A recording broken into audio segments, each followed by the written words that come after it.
Here's what nobody told you about Noah's Ark. The story of Noah's Ark is one of the most well-known old stories in human history.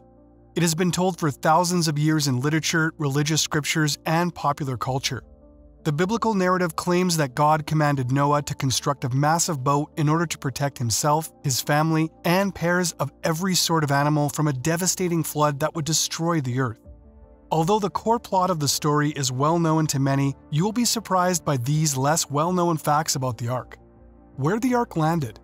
According to the Bible in the book of Genesis, the Ark rested on the mountains of Ararat once the floodwaters subsided. The exact position of Ararat is a topic of some contention because the term has historically been used to describe a broad area rather than a specific mountain peak. It is typically thought to be situated in modern-day Turkey, close to the borders of Iran and Armenia. However, no definitive proof of Noah's Ark has ever been discovered, despite several expeditions and searches throughout the years. But there have been countless stories of discoveries of what some think is the Ark's ruins. İlhan Durapınar, a Turkish Air Force captain, claimed to have found the Ark in 1959 after spotting a boat-shaped formation on a map of the area. This is one of the most well-known claims of the Ark's findings. The formation was situated on the flanks of a mountain called Agra Dağ, which is thought to be Mount Ararat in the present day. In 1960, Durapınar led a team of researchers to the formation in search of more evidence. The team of researchers discovered that the boat-shaped formation was made up of big stones and rocks that looked to have been organized in a rectangular pattern. Inscriptions and engravings on some of the rocks were thought to be connected to the flood story. However, since the rocks are thought to be of natural origin rather than man-made, this claim that the rock formation is the ruins of Noah's Ark has been called into question by research, by geologists and archaeologists.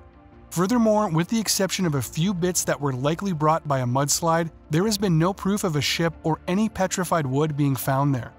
Actually, the boat-shaped formation is only rock and mud that has been dried off. Although it resembles a boat, there are no signs of the iron or timber fasteners that would have been needed to build a huge boat.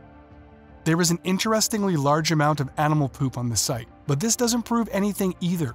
Animals have been roaming the world for millions of years. In other words, although the Durapınar site appears magnificent from a distance, it is essentially just a very convincing coincidence. There is no boat or sign of a boat in that specific place. In addition, there have been other numerous discoveries and claims of a big boat-shaped formation on the slopes of Mount Ararat, along with fragments of wood that were purportedly carbon dated to the time of the flood. However, none of these assertions have been supported by scientific data, and the majority of historians and archaeologists still doubt that the Ark has been located. The Ark was not the first boat to be ever made. While Noah's Ark may be the first famous boat in history, it is not the first boat ever made. Archaeologists have found evidence of boats and other watercraft that predate Noah by thousands of years. For instance, the ancient Egyptians constructed boats and ships to move commodities down the Nile River as early as 4000 BCE. Similar to this, reed boats were created by the ancient Sumerians and Babylonians in Mesopotamia for transportation and fishing as early as 3500 BCE. The Greeks, Romans, and other prehistoric civilizations also constructed boats and ships for use in trade, exploration, and welfare. According to archaeological evidence from the Mediterranean region, the Minoans, a civilization that flourished on the islands of Crete between 2700 and 1450 BCE, are thought to have possessed a sophisticated maritime culture and developed ships that could span the open ocean. The Minoans possessed a sizable navy that was utilized for both military and commercial purposes, and they were known to participate in trade with other Mediterranean civilizations. The Ark may not have been a perfect rectangle. There isn't any concrete proof that the Ark was a precise rectangle. The length, width, and height of the Ark are the only measurements described by the Bible. It is possible to make some informed estimates regarding the Ark's shape based on the measurements and other information. For example, the dimensions of the Ark as described in the Bible are based on cubits, which are an ancient unit of measurement. While the exact length of a cubit is not known, it is generally believed to be around 18 inches, 45 centimeters. Based on this assumption, the length, width, and height of the Ark would have been approximately 450 feet, 137 meters, 75 feet, 23 meters, and 45 feet, 14 meters, respectively. Given these measurements, it makes sense to conclude that the Ark was a huge rectangular vessel with a flat bottom and a sloping roof, as the shape would have been sturdy and able to accommodate a sizable number of animals and provisions. It's likely that the Ark had certain shape or design modifications such as rounded corners or a slightly curved hull, which would have enhanced its stability and seaworthiness in rough waters. The specifics of Noah's Ark construction and design are still a matter of mystery and conjecture, as with many other aspects of the story.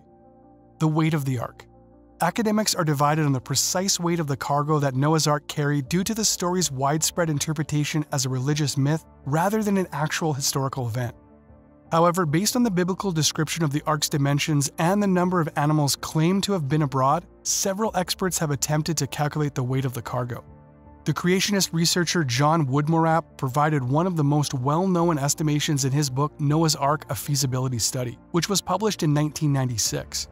In his work, Woodmorapp calculated that the Ark could have held about 16,000 animals, assuming that only kinds of animals rather than every species were carried on board. Moreover, he added that with flood and supplies for the duration of the flood, the animals' combined weight would have been close to 14,000 metric tons. Many experts, however, have questioned Woodmorapp's estimations, contending that they are unreasonable and unsubstantiated by the existing data. For instance, it is unclear what exactly qualifies as a kind of animal. And as a result, estimates of how many animals were aboard the Ark might vary greatly depending on how this phrase is used.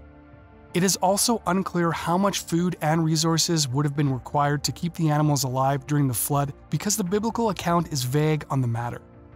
Other scholars have made an effort to determine the weight of the Ark itself based on its measurements and the materials employed in its construction. For instance, in a 1988 essay, physicist Ronald S. Hendel calculated that if the Ark was actually made of gopher wood, as the biblical account implies, it would have weighed about 300,000 pounds, 136 metric tons. In 2014, a group of physics students at the University of Leicester in the United Kingdom calculated the weight of the animals that might have been on Noah's Ark. The study was conducted to find out if the Ark could have floated with such a high weight, and was published in the Journal of Physics Special Topics. The students calculated that there were about 35,000 distinct animals, including both birds and land animals, in the Ark. They calculated the total weight of the animals to be roughly 47,000 kilograms, 52 tons, assuming that the average size of the animals was comparable to that of a sheep. The students then calculated the volume of the Ark using its dimensions as given in the Bible, finding that it would have held about 4.2 million kilograms, 4,200 tons, of weight. This would have been adequate to support the weight of the animals, the Ark, and any additional cargo in addition to the projected animal weight. The research concluded that the Ark could have floated with such a high load as long as it was built of the right materials and had enough draft to prevent capsizing. The study did not, however, address the several additional difficulties that would have arisen in designing and running such a vessel, such as sourcing materials, constructing the vessel, caring for the animals, and surviving the catastrophic flood. The question of genetics post the flood. One issue that the story of Noah's Ark seemed to avoid is genetics. The Bible says that only Noah's family and a pair of every kind of animal were saved from the apocalyptic flood. Yet the world was filled with animals and humans once again, which points us to only one way that this might have happened: inbreeding. The problem with inbreeding is it is a bad repopulation strategy.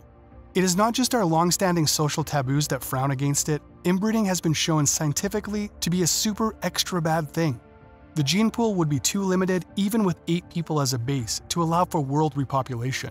Not to mention that they were from the same family.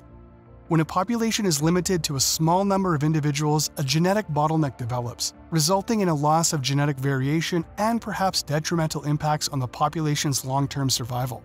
Scientists and theologians have disagreed over the possibility that the flood may have generated a genetic bottleneck that reduced animal genetic diversity. In the event of the flood, the Bible claims that God gave Noah the order to bring 2 of every sort of animal, as well as 7 pairs of particularly clean animals, onto the Ark. Genesis 6:19-20. According to some experts, this small genetic pool may have threatened the long-term survival of these species by encouraging inbreeding and a decline in genetic diversity. Other researchers and religious leaders, however, contend that the flood was a miraculous occurrence and that God may have divinely intervened to secure the animal's survival and genetic diversity. For instance, some have hypothesized that God may have created new genetic mutations that preserved genetic diversity, or that he may have miraculously expanded genetic diversity among the animals aboard the Ark. It's also crucial to remember that, even if the flood did result in a genetic bottleneck, the animal's survival may not have been much affected in the long run. Populations may suffer from genetic bottlenecks, but over time, they can be overcome by natural selection and genetic drift. which might as well be what happened.